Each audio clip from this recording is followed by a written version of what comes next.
"You're a widow now. Sell everything, disappear, and don't shame this family any further," her daughter-in-law urged, pointing to the door.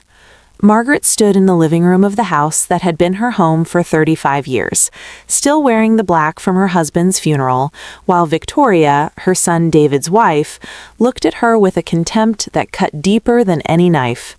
Richard's coffin had been lowered into the ground just 3 hours earlier, and now she was being evicted from her own home. But what Margaret didn't know was that this cruel order would be the beginning of a journey that would reveal secrets buried for decades, transform her life in unimaginable ways, and prove that sometimes the end of everything is just the beginning of a much greater truth. What was Victoria so desperate to hide, and why did Margaret's presence in the house represent such a great threat to the family that she needed to disappear immediately? Margaret had just returned from the cemetery when she found Victoria and David waiting in the living room, their expressions making it clear that this would not be a conversation of condolences. At 68, Margaret had always been a woman of elegant bearing and soft voice, the kind of person who preferred listening to speaking, who resolved conflicts with diplomacy, and who had dedicated her entire life to caring for her family. She had married Richard when she was only 23, an arranged marriage by the families, as was common at the time, but one that had blossomed into a genuine companionship over the decades. Richard came from a traditional family, owners of a chain of jewelry stores that had passed through 3 generations, and Margaret had become the perfect wife for a businessman, organizing dinners, supporting charities, raising David with absolute dedication, and never, ever questioning the decisions of her husband or his family.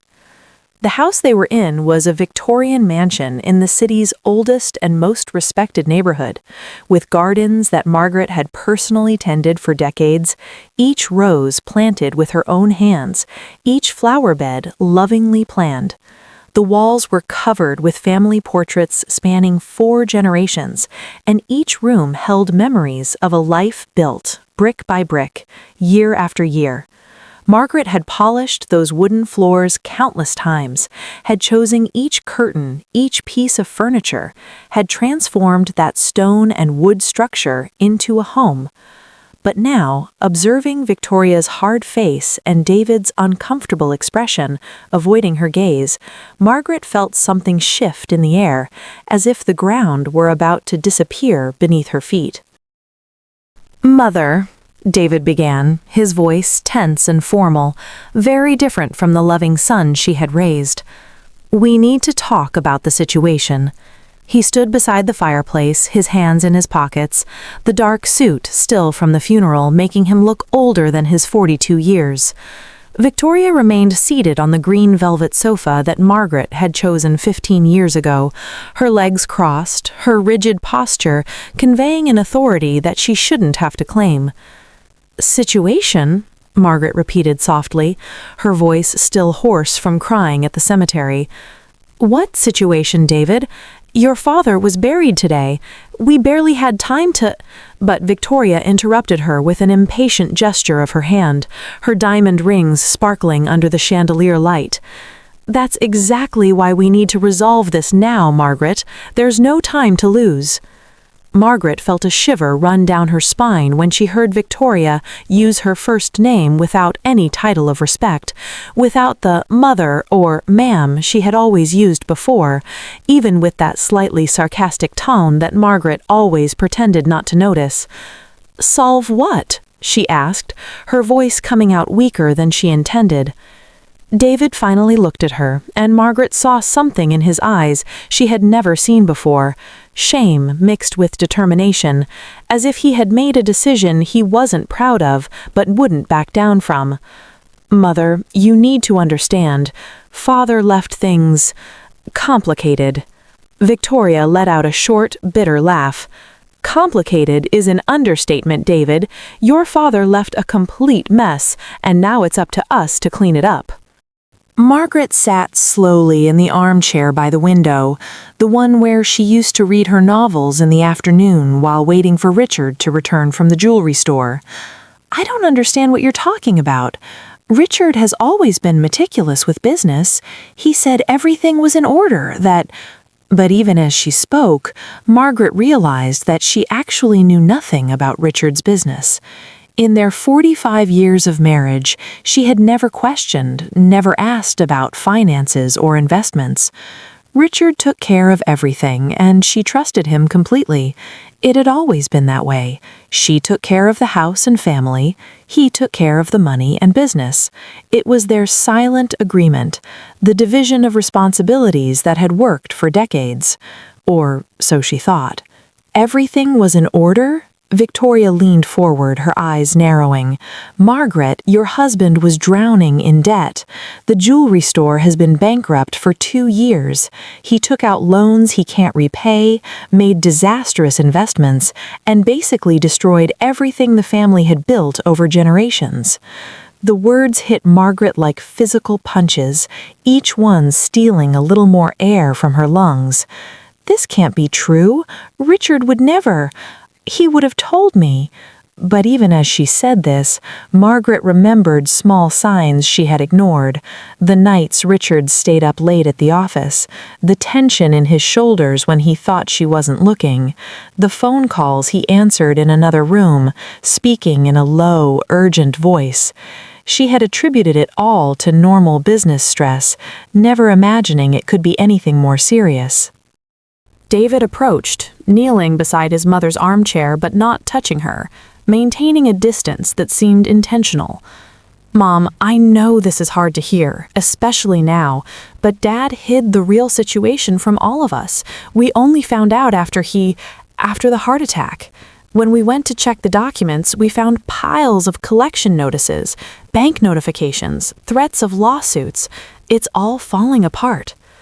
Margaret felt tears burning her eyes, but refused to let them fall, not in front of Victoria, who watched her with that barely disguised triumphant expression, as if she were relishing every moment of this devastating revelation. "And what does this mean for us, for the family?" she asked, her voice trembling despite her efforts to keep it steady. It was then that Victoria stood up, smoothing her black skirt and walking until she was directly in front of Margaret, looking down with a superiority that made something inside Margaret begin to harden, a small spark of anger beginning to shine through the haze of shock and sadness. "It means, Margaret, that this house needs to be sold. Everything needs to be sold. The furniture, the jewelry, the cars, every penny we can gather will go toward paying off debts and trying to salvage what's left of this family's reputation. And it means you need to leave." The words hung like a death sentence over the room. Margaret blinked, certain she'd misunderstood. "Leave? This is my house. I've lived here for 35 years. I raised my son here. Every memory I have of Richard is within these walls." Victoria crossed her arms, her expression hardening even further. "It's not your house anymore. Technically, it never was. The house is registered in the name of the family business, which now belongs to David as the sole male heir, following family traditions. And David and I decided that the best solution is to sell everything and start over, no baggage." The word baggage was uttered looking directly at Margaret, and the meaning was crystal clear. She was the baggage that needed to be discarded. Margaret looked at her son, searching for any sign of the boy she had raised, the young man who used to run into her arms when he got hurt, who told her his secrets, who swore he would always take care of her when he got old. But the man standing there, avoiding her gaze, clearly uncomfortable but not intervening, was a stranger. "David," Margaret said softly, "are you agreeing to this? Do you want your mother to leave? For me to leave my house?" He finally looked at her, and there was something broken in his eyes, but also a hardness born of having made a decision. "Mother, you need to understand. Victoria and we have our own problems. We have 2 children to raise. We have our own debts. We can't afford to carry Dad's mistakes as well. This is the only solution." Victoria interjected again, her voice sharp as glass. "And frankly, Margaret, your presence here only makes things harder. People in town are already talking, asking questions about the family finances. Every day you stay here, with all your self-pity and tears, is another day the creditors get more impatient and the neighbors gossip more. You're a living reminder of Richard's failure, and this family can't afford any more shame." The words were so cruel, so deliberately malicious, that for a moment Margaret couldn't breathe. She had dedicated her entire life to this family, had put her own needs and desires aside countless times, had been the perfect wife, the perfect mother, the perfect daughter-in-law. And now, at the worst moment of her life, when she had just lost her partner of 45 years, she was being evicted as if she were a dismissed maid. The injustice of it, the sheer cruelty, made something inside her finally crack. That facade of conformity and submission that she had maintained all her life, beginning to crumble. But Margaret was a product of her generation and upbringing. She didn't scream, she didn't make scenes. Instead, she stood up slowly, straightening her shoulders and looking Victoria directly in the eyes for the first time. "You're evicting me from my own home on the day of my husband's funeral?" Her voice was low, but there was steel in it now, a strength she didn't know she possessed. Victoria didn't back down. "This isn't your home, I've already explained that. And yes, it needs to be now. The sooner you leave, the sooner we can start sorting out this mess. You have a week to pack your bags and find another place. You can only take clothes and personal items. No jewelry, no valuables, nothing that belongs to the family. All of that needs to be appraised and sold." Margaret looked around the room, at the portraits on the walls, at the furniture she had chosen so carefully, at the life she had built and that was being ripped away from her as if it meant nothing. Her gaze fell on a photograph on the mantelpiece, she and Richard on their wedding day, so young, so full of hope and promise. She had kept all her promises. She had been faithful, devoted, supportive. And this was her reward, to be discarded when it was no longer convenient. "And where exactly do you expect me to go?" Margaret asked, her voice controlled despite the storm of emotions within her. "I'm 68 years old. I haven't worked a day outside the home in my entire life. I don't have any money of my own because I've always trusted that I would be taken care of by my family. Where does a woman like me go?" Victoria shrugged as if the question were irrelevant. "That's not my problem, Margaret. You have friends, don't you? Relatives? A brother somewhere? Find out. You just can't stay here, contaminating this family with the shame of what Richard did." It was then, at that precise moment, that Margaret made a decision that would change everything. She wouldn't beg. She wouldn't stoop to pleading for pity from a woman who clearly had none, and she definitely wouldn't allow Victoria to see how those words had destroyed her inside. Instead, Margaret nodded once, slowly and deliberately. "Very well, I'll be gone in a week." And then, with the dignity she had cultivated throughout her life, she left the room, climbed the stairs to the bedroom she had shared with Richard for 35 years, and, finally, alone, allowed the tears to fall. But as she cried, clutching the pillow that still carried the scent of Richard's cologne, something else began to grow inside her along with the sadness: curiosity. Questions she had never dared to ask began to sprout in her mind like determined weeds. If Richard was truly in such deep debt, why had she never seen any sign? Why did Victoria seem so eager to specifically expel her, so urgent to make her disappear? And why was David, her own son, whom she had raised to be honest and fair, allowing this to happen without fighting for her? There was something wrong with the whole situation, something that didn't fit. And Margaret, who had spent 68 years being obedient and trusting and never questioning anything, decided it was time to start looking for answers. What she would discover in the following days would not only change her life, it would reveal a conspiracy that had been woven in the shadows for years, and prove that sometimes the most underestimated person in a room is exactly the one you should fear. Over the next 2 days, Margaret began packing her bags with a meticulousness bordering on obsessive, carefully folding each piece of clothing, wrapping each personal item as if it were immeasurably precious. And while she did so, her eyes and ears were constantly alert, observing, listening, noticing things she had never paid attention to before. She now realized how Victoria and David whispered when they thought she wasn't around, how Victoria spent hours in Richard's office with the door locked, how men in suits came and went from the house at strange hours, always avoiding looking at Margaret as if she were a ghost or worse, a problem to be ignored until she disappeared. On the third night after the funeral, Margaret couldn't sleep and went down to the kitchen to make tea, something that always calmed her in moments of anxiety. It was almost midnight, and she assumed everyone was asleep, so it was a surprise to hear voices coming from Richard's office, that sanctuary that had always been his exclusive territory, where even she wasn't welcome without an invitation. Margaret approached silently, her bare feet making no sound on the wooden floor she knew so well, each plank creaking, each place where she could step without making a sound. The office door was ajar, just a crack, light leaking through the opening, and Victoria and David's voices came from inside, tense and urgent. Margaret knew that eavesdropping was wrong, something she had never done in her entire life, but something stronger than her sense of ownership compelled her to stay there, leaning against the wall beside the door, holding her breath to listen better. "She's still here, David." Victoria's voice was heavy with barely contained frustration. "It's been 3 days. Why hasn't she left yet?" David replied, his voice tired. "I gave her a week, Victoria. She's entitled to that time to organize her things. A week is too long. Every day she stays is another day she can start asking questions, digging, discovering."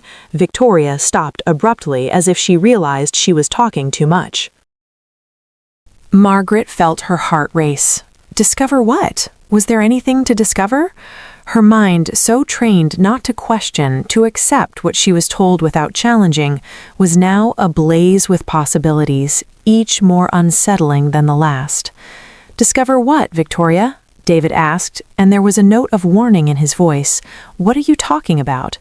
There was a moment of silence. Then Victoria spoke again, her voice lower, more controlled. "Nothing. I'm just saying that the longer she stays, the more complicated it gets. You know how your mother is, always taking care of things, always organizing. What if she decides to organize your father's office? What if she finds documents she doesn't understand and decides to ask about them?" "What documents?" David sounded genuinely confused now. "Victoria, are you hiding something from me?" Another silence, this one longer and more tense. Then Victoria let out a forced laugh. "Of course not, darling. I'm just stressed. There's so much to sort out, so many creditors calling, so many decisions to make. I just think it would be easier for everyone if your mother were already somewhere else." Margaret walked away from the door silently, her tea completely forgotten, her mind spinning with what she had just heard.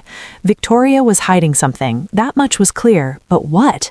And why was she so desperate to remove Margaret from the house specifically? If it really was just about money and creditors, Margaret's presence or absence wouldn't make a difference. She had no control over the finances, she never had. So why did Victoria see her as a threat? Back in her room, Margaret didn't sleep. Instead, she lay in the darkness, staring at the ceiling, and for the first time in her adult life, she began to question everything. She thought about Richard, how he had changed in the years leading up to his death, more distant, more secretive, often worried, but always insisting that everything was fine when she asked. She thought about how Victoria had entered the family 5 years ago, an ambitious and determined woman who had won David over with a speed that surprised everyone, marrying him just 6 months after they met. She thought about how, gradually, Victoria had taken more and more control over family affairs, inserting herself into business decisions, accompanying Richard to meetings, becoming his right-hand woman in a way that even David had never been. The next morning, Margaret made her decision. She wasn't going to leave without understanding what was happening. She had been passive and obedient for too long, trusting for too long, and look where that had led her, out of her own home, discarded like trash. No more. If she was going to lose everything anyway, at least she would lose it knowing the truth. Margaret waited until Victoria left for one of her many mysterious meetings, and until David went to the jewelry store office to deal with more creditor matters. Then she went down to Richard's office, her heart pounding so hard she could hear it in her ears. The door was locked, but Margaret knew where Richard kept the spare key, behind a portrait of her father in the hallway, in the same place it had always been, because Richard was a man of unchanging habits. With hands trembling slightly, Margaret unlocked the door and entered the office uninvited for the first time in all her years of marriage. The office smelled of Richard, the expensive tobacco cigarettes he smoked occasionally, the aftershave she had given him every Christmas for decades, the leather from the antique furniture. For a moment, the pain of loss was so sharp that Margaret almost left, unable to bear being surrounded by his things without him there. But she forced herself to continue, approaching the large mahogany desk that dominated the room. The surface was surprisingly clean.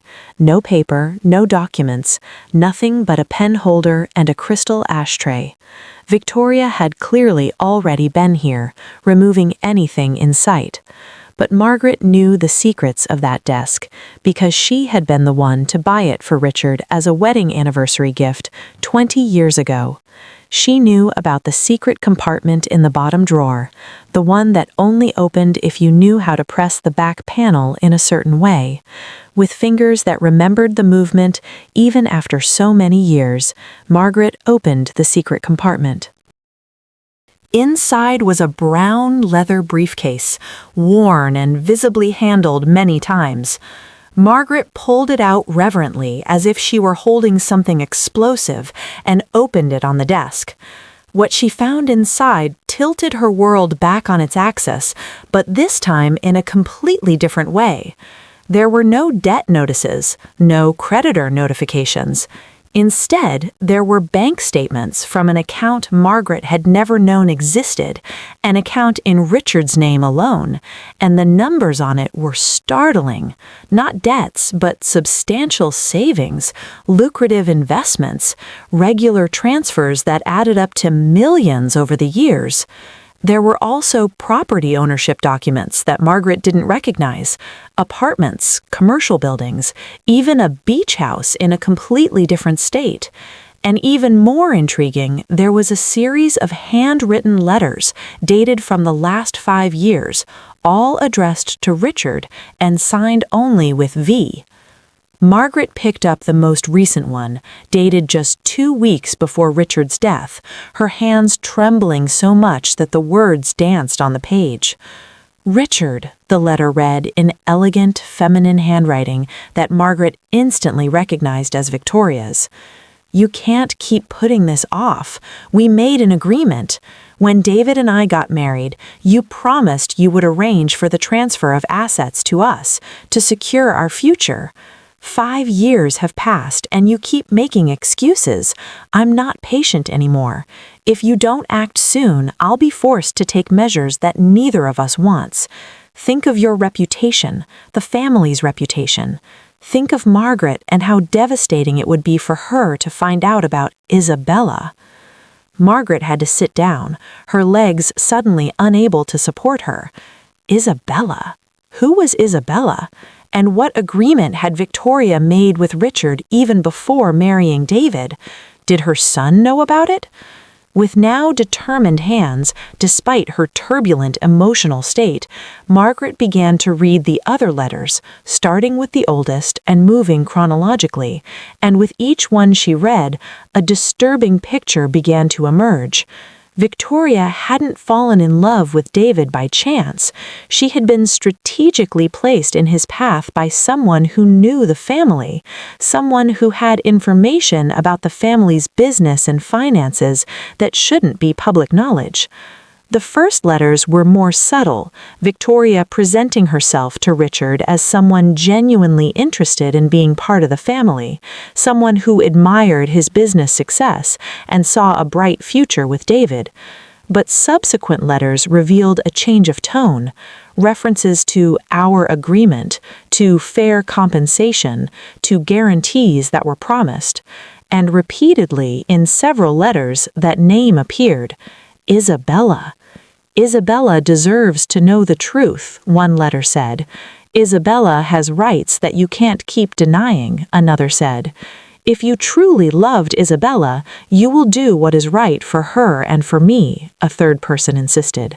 Margaret sat there for hours, reading and rereading each document, each letter, trying to piece together a puzzle that completely changed everything she thought she knew about her life, about her marriage, about the family to which she had devoted her entire existence.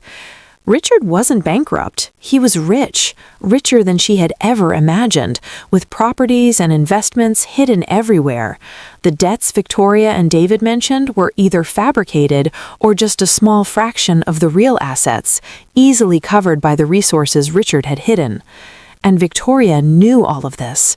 Not only did she know, but she was somehow blackmailing Richard, using someone or something called Isabella as leverage, forcing him to promise to transfer assets, to change wills, to ensure that Victoria and David inherited everything.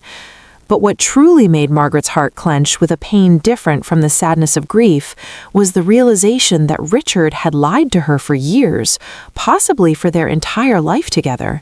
He had hidden fortunes from her, had made secret deals, had some kind of relationship or secret involving a woman named Isabella, and now that he was dead, Victoria was using all of that to take complete control of the family and the fortune, starting by removing the only person who could ask inconvenient questions, Margaret.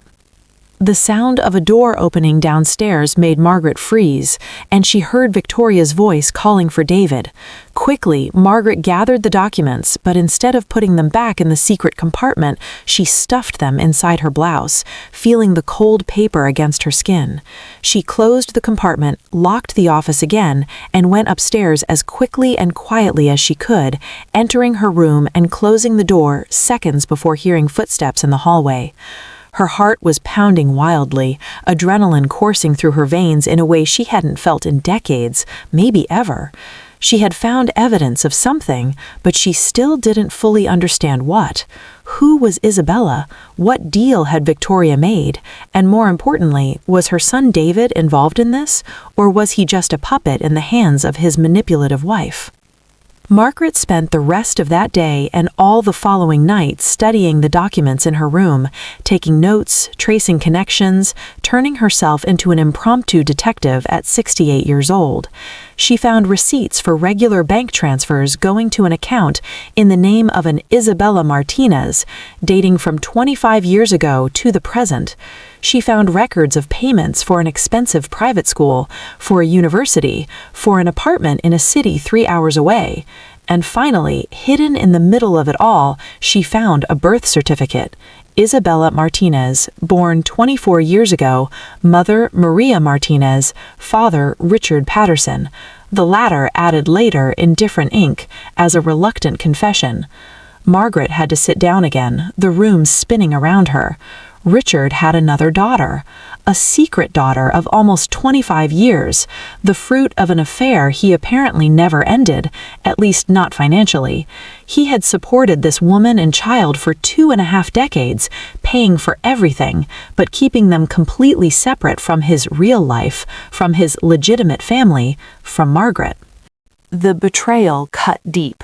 Deeper even than being kicked out of her home, because it was a betrayal that had lasted for decades, a lie lived every day. How many times had Richard kissed her on the cheek as he left for work and then gone to meet Isabella or her mother?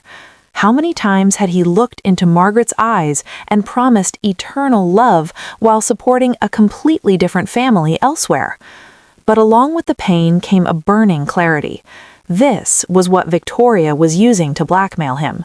Somehow, Victoria had found out about Isabella, perhaps through Maria, the mother, perhaps through Isabella herself, now a young adult who might have started asking questions about her wealthy father who secretly visited her but never publicly acknowledged her. Victoria had used this secret to force Richard to promise that she and David would inherit everything, threatening to expose the scandal and destroy the family's carefully cultivated reputation.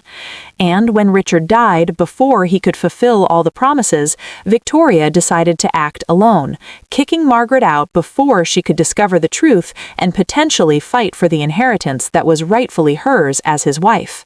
But there was something else in the letters that intrigued Margaret, a dynamic she didn't fully understand. Some of Victoria's last letters suggested she was in direct contact with Isabella, that the two had somehow allied themselves. "Isabella and I agree that it's time for the truth to come to light," one letter read. "Isabella deserves public recognition and I deserve the compensation you promised. Together we are stronger than you imagine." Did this mean that Victoria and this secret daughter of Richard were working together? For what purpose? To seize control of the fortune? To destroy the legitimate family? Margaret realized she needed more information, and there was only one way to get it. She needed to find Isabella. On the 5th day after the funeral, Margaret left the house for the first time since the burial, telling Victoria she was going to visit a friend to discuss her housing options. Victoria seemed relieved, probably hoping that Margaret was finally accepting her eviction and making plans to quietly disappear. But instead, Margaret took a taxi and gave the driver the address she had found in the documents, an elegant apartment in an upper-middle-class neighborhood 3 hours away. The trip gave Margaret time to think, to process, to decide how to approach this. What would she say to this young woman who didn't know she existed until 3 days ago? "Hello, I am the legitimate wife of your father, the man you have known in secret all your life, but who has never been able to acknowledge you publicly?" How to start this conversation? But Margaret had come too far to turn back now. She needed to understand the totality of the situation before deciding what to do next. The apartment was in a modern, well-maintained building with security at the entrance. Margaret told the doorman that she was there to see Isabella Martinez, visiting as a family friend, and to her surprise, she was allowed up without many questions. Her heart pounded erratically in the elevator, and when it finally stopped on the 8th floor and the doors opened, Margaret had to force herself out, her legs hesitant, her mind screaming that there was still time to go back, to forget everything, to silently accept her fate as she always had. But she didn't return. Instead, she walked down the hall to apartment 8C and knocked on the door before she could change her mind. There was movement inside, footsteps approaching, and then the door opened and Margaret found herself looking at a breathtaking young woman. Dark, curly hair, piercing green eyes, and a bone structure that was unmistakably Patterson, especially around the eyes and jawline, features Margaret had seen in David and Richard, and in all the ancestral portraits hanging on the walls of her home. There was no doubt this young woman was Richard's daughter. "Yes?" Isabella asked politely, curiosity in her eyes as she studied the older woman at her door. Margaret opened her mouth, but no sound came out. How could she communicate decades of betrayal and secrets in one sentence? How could she introduce herself to a stepdaughter she didn't know she had? Finally, she managed to say, "My name is Margaret Patterson. I am, Richard Patterson's wife." She carefully observed Isabella's face, searching for any reaction, and what she saw was complex. Surprise, certainly, but also something more. Something like recognition, as if Isabella had been waiting for this encounter, perhaps even planning for it. "I know who you are," Isabella finally said, her voice soft but laden with emotion that she was clearly trying to control. "My mother told me about you. My father told me about you. I always knew you existed, but you didn't know about me, did you?" Margaret shook her head, tears burning her eyes. "No, not until a few days ago. I found documents, letters, discovered that my husband had a whole life hidden from me for 25 years. Isabella watched Margaret for a long moment, something shifting in her expression, hardening. "Come in," she finally said, stepping back and opening the door wider. "I think we need to talk. There's a lot you don't know, and a lot I need to understand as well." Margaret entered the apartment, immediately noticing how well decorated and comfortable it was, clearly the home of someone who had resources. Photographs covered the walls, Isabella at various ages, sometimes alone, sometimes with an older woman who must have been her mother, Maria, and remarkably, in some of them, with Richard, father and daughter together, him smiling in a way Margaret rarely saw, open and relaxed in a way he never was at home with her and David. They sat in the living room, and for a moment neither of them knew how to begin. Finally, it was Isabella who broke the silence. "You must hate me," she said calmly, her hands clasped in her lap. "I would understand if you hated me. I am living evidence that your husband has betrayed you for literally my entire life." Margaret considered this. Hate? Yes, there was anger, but it wasn't directed at this young woman who hadn't chosen the circumstances of her birth. "I don't hate you," Margaret said honestly. "I'm hurt, confused, betrayed, but you were a child.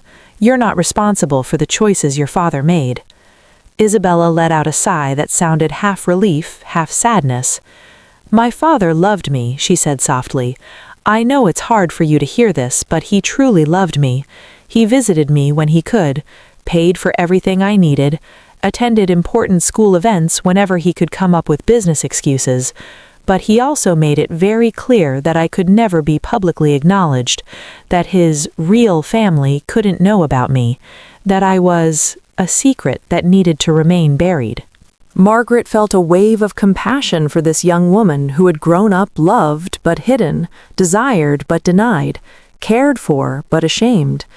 "What was it like growing up like that?" she asked. Isabella gave a sad smile.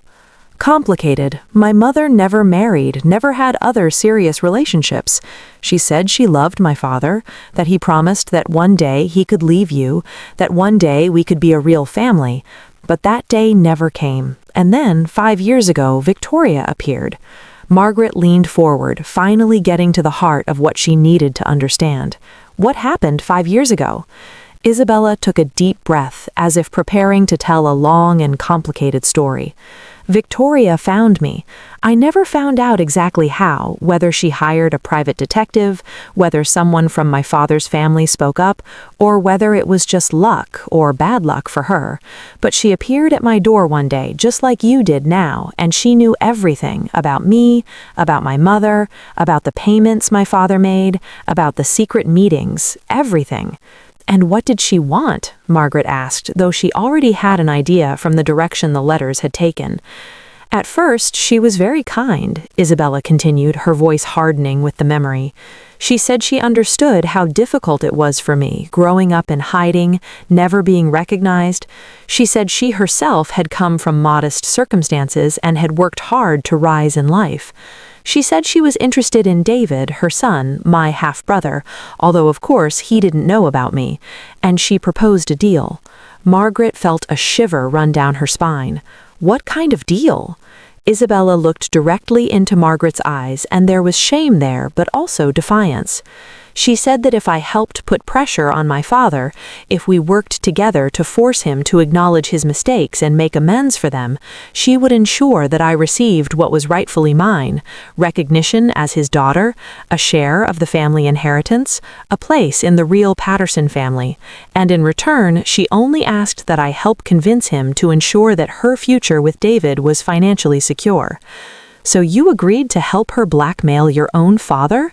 The words came out harsher than Margaret intended, but she didn't take them back. Isabella blushed, but maintained eye contact. "I was 20 years old and tired of being a secret, tired of watching my father live his public life with you and David, while my mother and I stayed in the shadows. Victoria offered me a chance to finally be recognized, and I accepted. I'm not proud of it, but I won't lie about what I did." Margaret leaned back in her chair, processing it. Victoria had manipulated not only Richard, but also this vulnerable young woman, using Isabella's legitimate feelings of rejection and invisibility for her own purposes. "And Richard, how did he react when you two confronted him?" Margaret asked. Isabella closed her eyes, and when she reopened them, there were tears in them. "He was devastated. I had never seen him so distraught. He said he was trying to protect everyone, that he didn't want to hurt you, that he didn't want to tarnish the family's reputation, that he was caught between two worlds he loved but couldn't unite. He promised he would do things right, that he would change his will, that he would ensure that both you and I would be financially secure, that David would inherit the jewelry store, but that there would be enough for everyone."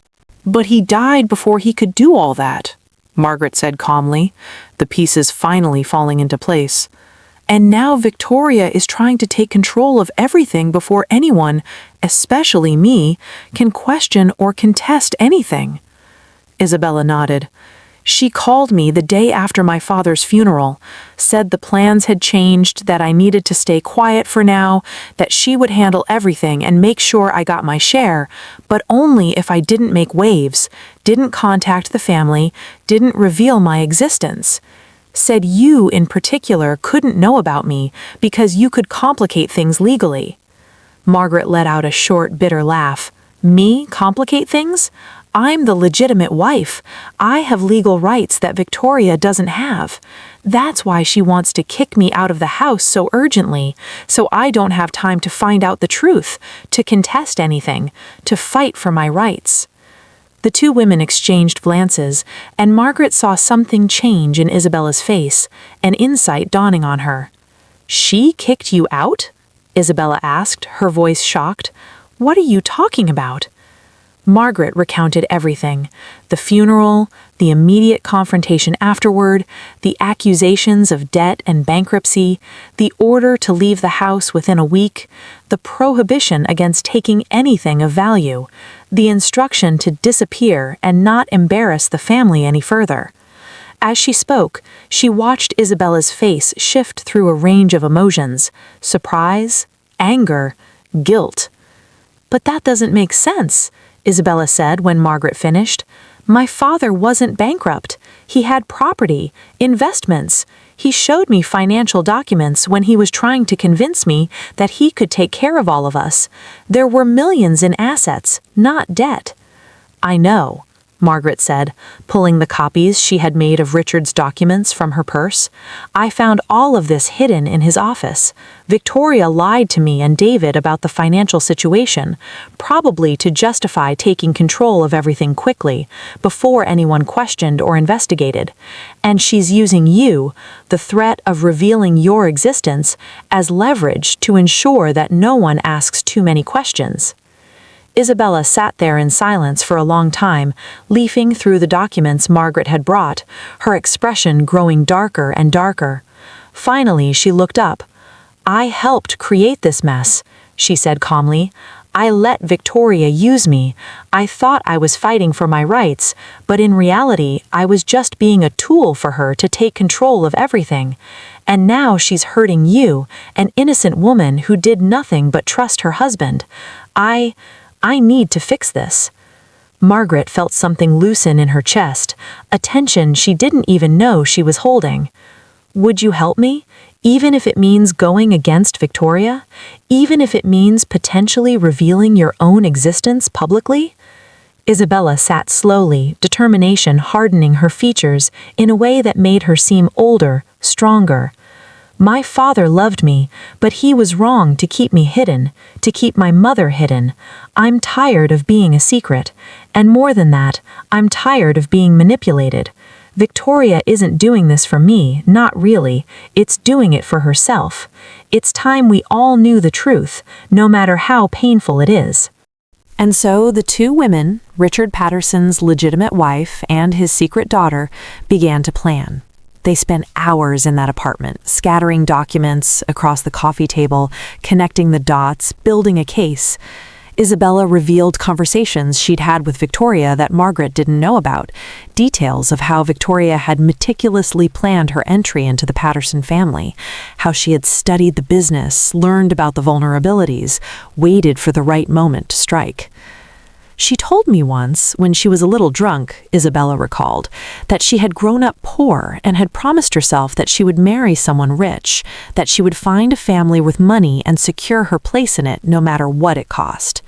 At the time, I thought she was just being dramatic, sharing dreams. Now I realize it was a plan, a mission. Margaret shuddered at the thought that her son, her David, had fallen in love with and married someone so calculating, someone who saw him only as a means to an end. David needed to know the truth too, but this would be delicate. How to convince a man that his wife, the mother of his children, was a manipulator who had orchestrated their entire relationship? They decided on their strategy.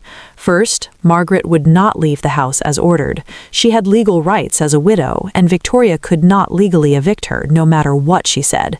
Second, they would compile all the evidence of fraud, manipulation, and misappropriation of assets, because it was clear from the documents that Victoria had already begun transferring properties and accounts to her own name, using forgeries or coercion on Richard before his death. Third, they would confront David together, Isabella revealing her existence and Margaret presenting the evidence of Victoria's scheme. It was risky. David could side with his wife, choose to believe her about his own mother, but it was a risk that needed to be taken.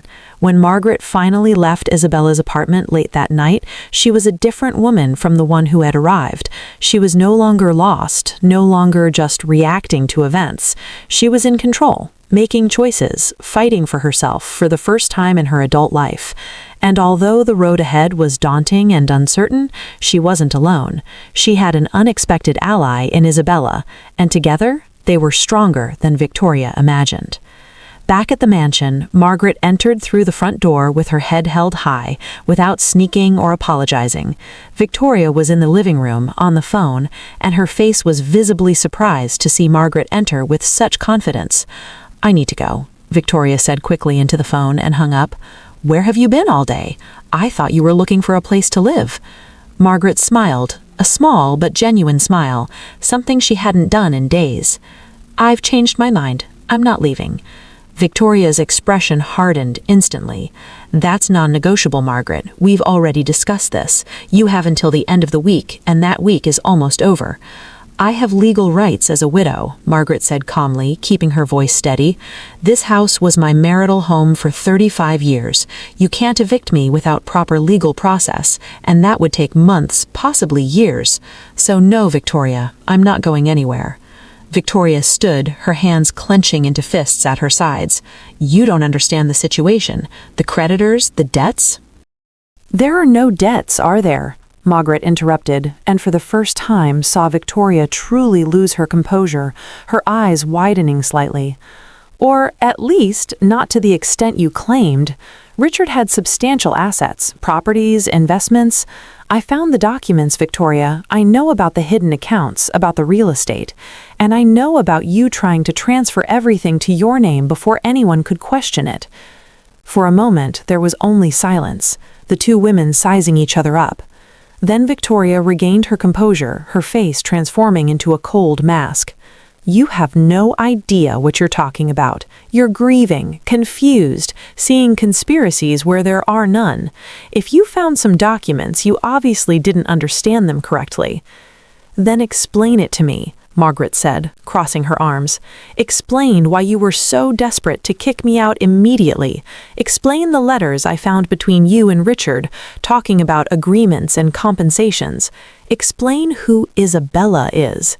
And there it was, the name that changed everything. Victoria's mask visibly cracked, blood draining from her face for a split second before she regained control. "I don't know what you're talking about." "I think you do," Margaret said softly, "and I think it's best we talk openly now, before this gets out of control. Where's David? He needs to hear this too." As if summoned, David appeared in the doorway of the hall, his face confused as he read the tension in the room. "What's going on? I could hear you from the library. Mom, I thought you were making plans to move." Margaret looked at her son, this man she had raised but who seemed to have become a stranger. "Sit down, David. There are things about your father, about this family, that you need to know. Things that Victoria has been using to manipulate us all." Victoria moved quickly, placing herself between Margaret and David. "She's not well, David. Grief has made her irrational. She's making absurd accusations." "Your father had another daughter," Margaret said, the words tumbling out before she could lose her courage. "A 24-year-old daughter named Isabella Martinez. He secretly supported her entire life, and Victoria found out about her and used it to blackmail Richard." The silence that followed was absolute. David looked from his mother to his wife and back, his face a portrait of shock and confusion. "What? This can't be true. Dad he never." Margaret walked to the desk in the corner of the room and pulled out an envelope she had prepared, filled with copies of the documents she had found. "It's all here. Birth certificate, bank transfer records, letters between Victoria and her father. She found out about Isabella 5 years ago, right before she met you, David. She used this secret to force her father to promise to transfer assets, to change his will in her favor.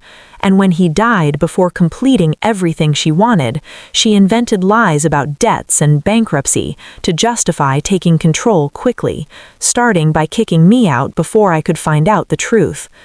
David took the envelope with trembling hands, beginning to leaf through the documents. His face grew paler and paler with each page. "Victoria?" He looked at his wife, his voice barely above a whisper. "Is this true? You knew about this and never told me?" Victoria opened her mouth, closed it, opened it again. Margaret could practically see her mind working, searching for the right narrative, the angle that would save her. But before she could speak, the doorbell rang.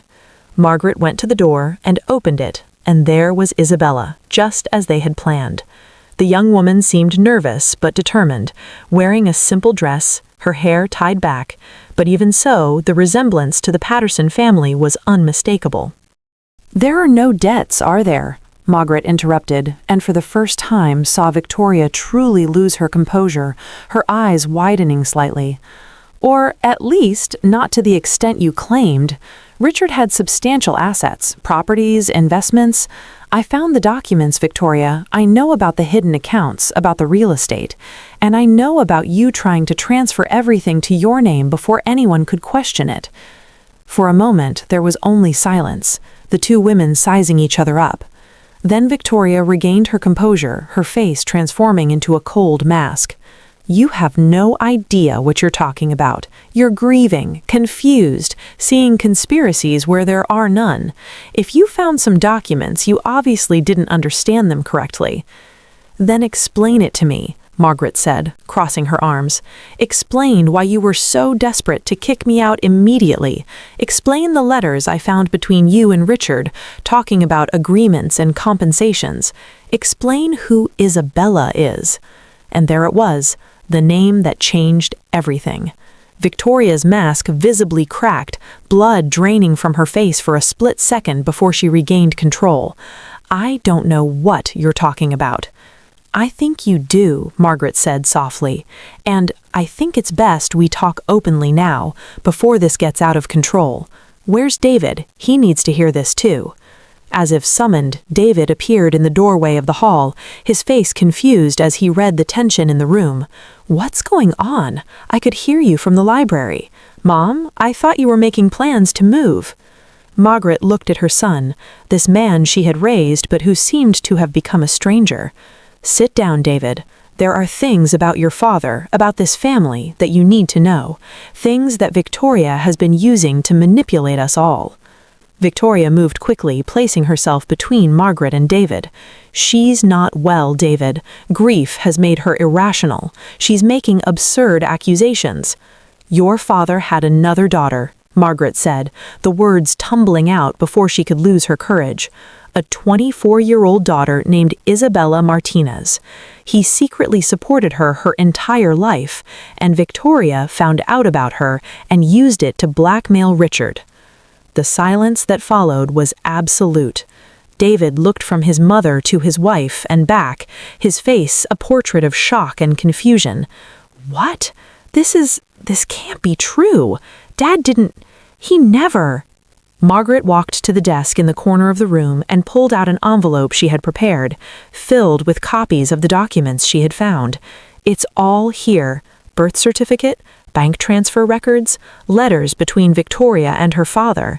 She found out about Isabella 5 years ago, right before she met you, David. She used this secret to force her father to promise to transfer assets, to change his will in her favor. And when he died before completing everything she wanted, she invented lies about debts and bankruptcy to justify taking control quickly, starting by kicking me out before I could find out the truth. David took the envelope with trembling hands, beginning to leaf through the documents. His face grew paler and paler with each page. Victoria? He looked at his wife, his voice barely above a whisper. Is this true? You knew about this and never told me? Victoria opened her mouth, closed it, opened it again. Margaret could practically see her mind working, searching for the right narrative, the angle that would save her. But before she could speak, the doorbell rang. Margaret went to the door and opened it, and there was Isabella, just as they had planned. The young woman seemed nervous but determined, wearing a simple dress, her hair tied back, but even so, the resemblance to the Patterson family was unmistakable. David looked at his mother, and Margaret saw tears in his eyes. "Mother, I'm so sorry. I should have questioned it. I should have protected you. I let Victoria convince me that expelling you was necessary, and I was wrong. I was so wrong." He turned to Isabella, studying her face. "You really are my sister?" Isabella nodded, her own tears beginning to fall. "I didn't expect to meet you like this. I didn't expect to meet you at all. But yes, our father, he visited me when he could. He told me about you, about how proud he was of you. I think he loved all of us. He just didn't know how to do it openly." David took a step toward her, hesitant, and then on impulse hugged her. Isabella stiffened for a moment, surprised, and then returned the hug, both crying now, two siblings meeting for the first time under impossible circumstances. Margaret felt her own tears falling, but these were different, not just of sadness, but of something like hope, like possibility. Perhaps from this mess, from this painful revelation, something new could grow. Victoria observed everything with an unreadable expression, and then, without a word, turned and left the room. They heard her go upstairs, heard doors opening and closing, and then, 20 minutes later, she came down with 2 suitcases. "I'm going to stay with my mother for now," she announced coldly, looking at David. "When you decide what you want to do about our marriage, let me know. But I'm not going to stay here and be humiliated. I'm not going to accept being treated like the villain when all I did was try to secure a future for our family." David looked at his wife, and Margaret could see the struggle on her face. Years of marriage, 2 children together, love mixed with betrayal, shattered trust, but memories that still meant something. "I don't know what we're going to do, Victoria," he said finally, his voice tired. "I need time to process all this, but you can't stay here now. Not when you hurt my mother like this, not when you lied to me about everything." Victoria nodded once, sharply, and then left, the door closing behind her with purpose. And now there were only 3, Margaret, David, and Isabella, standing in the hall that suddenly seemed larger and quieter without Victoria's burdensome presence. "And now?" David asked, looking from his mother to his newly discovered sister. "What do we do now?" Margaret took a deep breath, feeling the weight of the last few days finally beginning to lessen, replaced by something she hadn't felt in a long time: purpose. "Now," she said firmly, "we've fixed this. We've found a lawyer, a good one, and we've ensured your father's inheritance is distributed properly and legally. We've reviewed all the transfers Victoria made and reversed anything that was done fraudulently. And we've decided together how this family will move forward." Isabella looked around the house. The mansion that had been only a fantasy her whole life, a place that existed in stories her father told but that she never imagined entering. "I don't want to take anything that isn't rightfully mine," she said softly. "I'm not here to destroy this family any further. I just wanted to be recognized, to be real." Margaret crossed the room and, to Isabella's surprise, took her hands. You are real. You always have been. And your father was a coward for not acknowledging that publicly. But I won't make the same mistake. You are Richard's daughter, David's sister, and that makes you family. No matter how complicated or confusing it is, you belong here too. In the months that followed, the Patterson family underwent a transformation that no one could have predicted. With the help of specialized lawyers, they discovered the full extent of both Richard's wealth and Victoria's manipulations. As it turned out, Richard had actually left a will, one hidden even from Victoria, in which he divided his assets between Margaret as his wife, David as his son, and made substantial provisions for Isabella, finally acknowledging her as his daughter even though he hadn't had the courage to do so in life.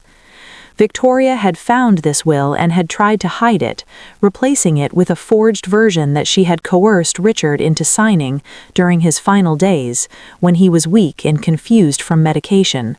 But the original version was found in a safe deposit box that Victoria didn't know existed, discovered by Margaret during her methodical investigation of Richard's business dealings. The fraudulent transfers that Victoria had initiated were all reversed, and she faced criminal charges for fraud and forgery. Her marriage to David completely fell apart, although David struggled with the decision, especially because of their 2 children, whom he loved deeply. But the trust was broken beyond repair, and eventually they divorced, with David retaining primary custody of the children when it became clear that Victoria was more interested in the financial settlement than in fighting for her children. Margaret remained in the mansion, but the house was transformed. It no longer felt like a mausoleum of painful memories, but like a renewed home. Isabella, after much discussion and some tears, moved into a room on the 2nd floor, bringing her mother Maria for regular visits. It was strange at first, Margaret dining with the woman who had been her husband's mistress for 25 years. But Maria was as broken by the betrayal as Margaret, having believed for decades that Richard would eventually leave Margaret and make her an honest wife. They were both victims of Richard's lies, and in that shared understanding they found an unlikely kind of solidarity. David became closer to his mother than he had been in years, realizing how he had allowed Victoria to distance him from her, how he had put his wife before the woman who had raised him with unconditional love. He apologized repeatedly, and although Margaret accepted his apologies, she also made it clear that things needed to change. She would no longer be treated as a secondary presence in his life, no longer expected to silently conform to decisions made without consulting her. Isabella and David developed a genuine sibling relationship, discovering they had more in common than they expected. They shared not only physical characteristics, but also mannerisms, a sense of humor, and even similar tastes in music and literature. It was as if 2 pieces of a puzzle that no one knew were missing suddenly fit together perfectly.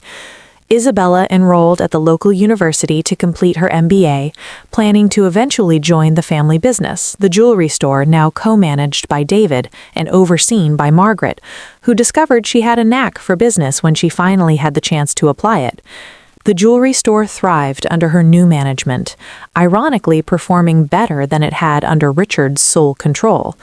Margaret brought a different perspective, focusing on customer service and personalized experiences that resonated especially with female clients. Isabella contributed digital marketing ideas and social media strategies that brought in a younger generation of buyers. And David, relieved of having to feign control when he always felt lost, flourished in the role of creative director, focusing on designing unique pieces that became the signature of the revamped Patterson Jewelers. A year after Richard's funeral, Margaret hosted a dinner at the mansion, something she hadn't done since before his death. But this time it was different. The table was set for a reimagined family, Margaret at the head, David on one side with his 2 children, Isabella on the other with her mother Maria, and even some close friends who had supported Margaret through the most difficult times. Victoria wasn't there, of course. She had moved to another city after serving a short sentence for her frauds, trying to start over away from the shame and scandal. Margaret forgave her, eventually, not because Victoria deserved forgiveness, but because Margaret found that carrying anger was far more exhausting than letting it go. But forgiveness didn't mean forgetting or allowing Victoria back into their lives. Some bridges were burned for valid reasons. As Margaret looked around the table that evening, seeing smiling faces and hearing lively conversations, she felt something she hadn't experienced in decades: genuine contentment. Her life wasn't what she had imagined. Her marriage had been built on lies. Her husband had betrayed her in ways that still hurt when she allowed them to. But from this devastation, something new had grown, something unexpected but precious. "A toast," David said, raising his glass, "to my mother, the strongest woman I know, who taught us that it's never too late to stand up, to fight, to reclaim the life you deserve." Margaret felt tears burning her eyes as everyone raised their glasses, and Isabella added, "And to family, in all its complicated and imperfect forms. To the truth, even when it hurts, and to new beginnings." They toasted, and Margaret drank deeply, savoring the wine and the moment. She thought of Victoria, of how that ambitious woman had tried to destroy her, to drive her out, to erase her. "You're a widow now. Sell everything, disappear, and don't shame this family any further," Victoria had ordered. But Margaret hadn't disappeared. She had emerged. She had proven stronger than anyone, including herself, had imagined possible. She hadn't just saved her place in the family, she had completely transformed what that family meant. After dinner, when the guests had left and the children were in bed, Margaret found herself in the library, that space that had once been exclusively Richard's, now reclaimed by her. She sat in her favorite chair, an open book in her lap but not reading, simply existing in the peaceful silence of the house she had almost lost. Isabella appeared in the doorway, hesitant. "May I come in?" Margaret smiled and gestured to the chair beside her. "Of course, dear. Can't sleep?" Isabella sat up, curling her legs under her. "I was just thinking about everything that's happened, about how my life has completely changed in a year. If someone had told me I'd be living here with you, being part of this family, I never would have believed it." "Me neither," Margaret admitted, "but life has a way of surprising us, doesn't it? Sometimes in the worst possible way, sometimes in the best." "Have you forgiven me?" Isabella asked suddenly, raw vulnerability in her voice. "For being part of Victoria's scheme? For pressuring my father? For existing?" Margaret studied the young woman who had become so dear to her in such a short time. "There's nothing to forgive about existing. You didn't choose to be born into the circumstances you were born into. As for the rest, you were young, manipulated, seeking recognition you legitimately deserved. Victoria used that. Richard created the situation that allowed it. You were more of a victim in all of this than a perpetrator." "But what about you being betrayed?" Isabella pressed. "I am living proof that your husband was unfaithful. How can you look at me and not see everything I've lost?" Margaret finished softly. "Honestly, sometimes I do. Sometimes I look at you and I see Richard and it hurts. But other times, I look at you and I see a brave and intelligent young woman who is making the best of the cards life has dealt her. I see my daughter, not by blood, but by choice. Because I chose to love you, Isabella. I chose to make you part of my family. And that choice is mine, not something Richard or Victoria or anyone else dictated to me." Isabella began to cry silently, and Margaret stood up, crossing over to her and hugging her tightly. "You belong here," Margaret murmured. "Never doubt that." They stayed like that for a long time, until Isabella finally pulled away, wiping her eyes and smiling through her tears. "Thank you for everything, for not hating me, for giving me a chance, for showing me what it truly means to be part of a family." After Isabella went to bed, Margaret lingered in the library a little longer, reflecting on the crazy journey of the past year. She had started out as Margaret Patterson, the obedient and silent wife, the woman who never questioned, never challenged, never stood up for herself. She had been molded to please, to conform, to quietly disappear when it was no longer convenient. But something had broken that day when Victoria ordered her to disappear. Or perhaps something had finally awakened. Margaret had discovered that within her lay a strength she never knew she possessed, a resilience forged through years of silently enduring, of silently observing, of silently learning. And when she finally used that strength, when she finally stood up and fought, she had been unstoppable. Victoria had completely underestimated the woman she had tried to discard. She had seen Margaret as weak, passive, easily controlled. But strength comes in many forms, and Margaret's strength lay in her patience, her careful observation, her refusal to be defined by others. She had lost much: the illusion of a happy marriage, the image she had of Richard, the naivete she had carried for 68 years. But in the process of losing these things, she had gained something far more valuable: herself. She had become the author of her own story, instead of just a secondary character in someone else's. And though the path had been painful, though the revelations had broken her heart in ways that were still healing, she would not turn back. She would not trade knowledge for ignorance. She would not trade her newfound strength for the false security of submission. Isabella appeared in the doorway, hesitant. "May I come in?" Margaret smiled and gestured to the chair beside her. "Of course, dear. Can't sleep?" Isabella sat up, curling her legs under her. "I was just thinking about everything that's happened, about how my life has completely changed in a year. If someone had told me I'd be living here with you, being part of this family, I never would have believed it." "Me neither," Margaret admitted, "but life has a way of surprising us, doesn't it? Sometimes in the worst possible way, sometimes in the best." "Have you forgiven me?" Isabella asked suddenly, raw vulnerability in her voice. "For being part of Victoria's scheme? For pressuring my father? For existing?"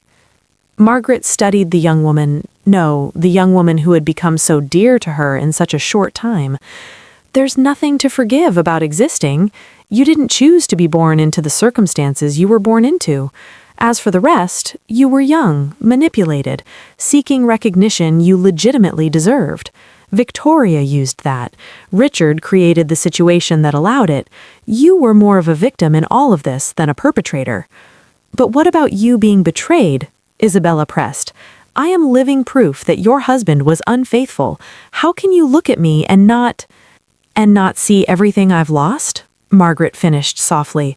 "Honestly, sometimes I do. Sometimes I look at you and I see Richard and it hurts. But other times I look at you and I see a brave and intelligent young woman who is making the best of the cards life has dealt her. I see my daughter, not by blood, but by choice. Because I chose to love you, Isabella. I chose to make you part of my family. And that choice is mine, not something Richard or Victoria or anyone else dictated to me."